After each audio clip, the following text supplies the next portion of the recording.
Housing and homelessness was identified by the San Diego City College community as their top issue on their agenda in this coming November election. Hello everyone, I'm Vince Outlaw and welcome to Inside City Election Edition. Tonight we're live from the City Times newsroom. We continue our election coverage with a special guest to talk about Measure HH and housing and homelessness. Welcome. We're here with Greg Smith, the Chancellor of the San Diego Community College District. Welcome to City Times. Thank you. It's an honor to be here. The Measure HH and its impact on housing and homelessness, how would the passage of HH impact students here at City College? Yeah, so Measure HH would be critical to being able to expand on the plans that we already have. We're building affordable housing here at City College, somewhere around 800 beds that we are looking to have under $1,000 a month on each one of those beds. If Measure HH passes, we're going to be able to bring that to the San Diego College of Continuing Education, San Diego Mesa College, San Diego Miramar College, and then explore additional sites for City College. We know that homelessness is such an increasingly problematic issue for our students. More than 24% of students at City College are experiencing homelessness right now. Over 50% are housing insecure. So this is critical to having access to higher education for our communities, and we're committed to seeing that done. Can you tell us a little bit about the process of bringing such a large bond, Measure HH, to the fore in this and to the ballot on this election? Yeah, so in terms of the size of the bond, $3.5 billion, that was a careful analysis of what are our deferred maintenance needs, what are the full facilities needs for our district, which actually is more than $5 billion in assessed need. Then we have to look at our bonding capacity. So by state law, we can only add a certain amount of property taxes. And so working within those restrictions, we identified that $3.5 billion was the responsible number. We can deliver all of the projects within a reasonable timeline, about 20 years, 25 years. We can front load a lot of the issuances to make this as inexpensive as possible. Every day that goes by, construction costs go up. And so it's being responsible to the voters and making sure that we're using their money wisely. It's delivering immediate impact to the students as quickly as we can in some really high need areas, and then managing our long-term facilities plans effectively. So in addition to housing, there are lots of other things in the plans that would be impacted by Measure HH's passage.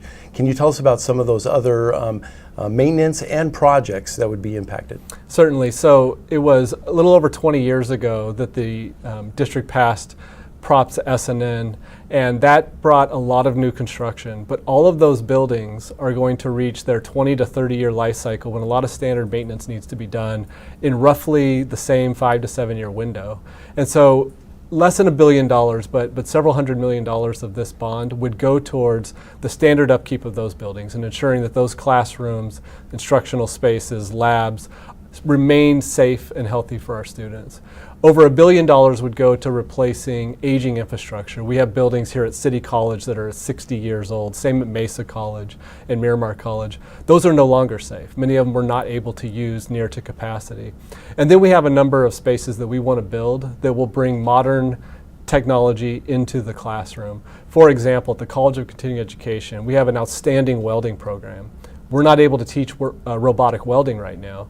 And that space is shared with our HVAC program. So literally they're moving HVAC equipment in, teaching welding classes, moving HVAC equipment back in to teach those.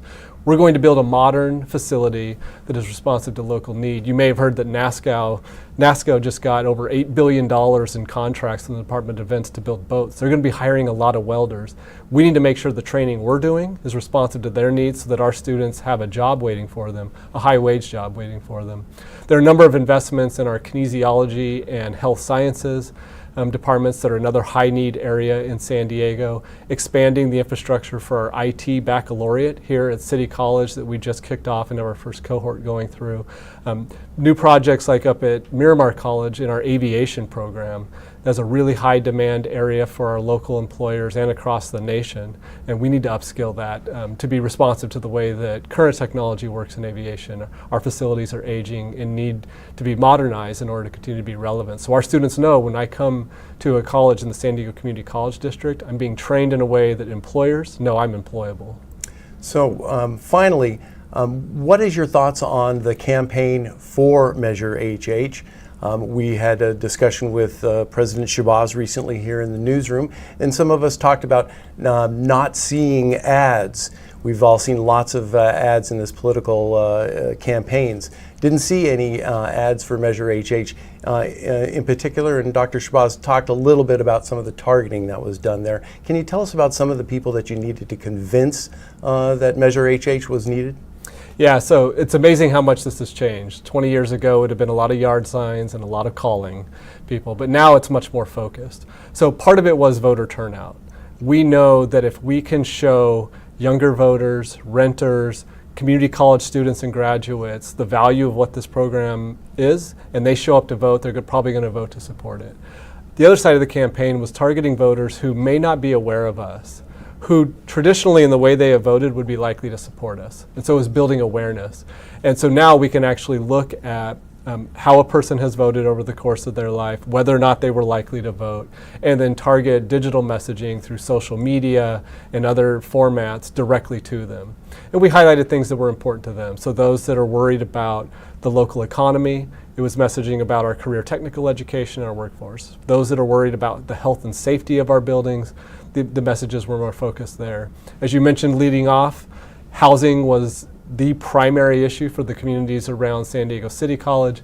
We were talking about what this would go to housing. So it was really being able to respond to a voter's concerns and make sure they understand how this would address their concerns. Thank you for joining us tonight, Chancellor Smith. We really appreciate it. Thank you.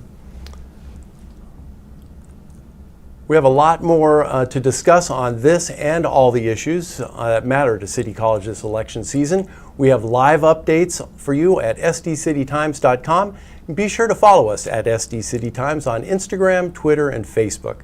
This has been Inside City Election Edition. I'm Vince Outlaw. Thanks for watching.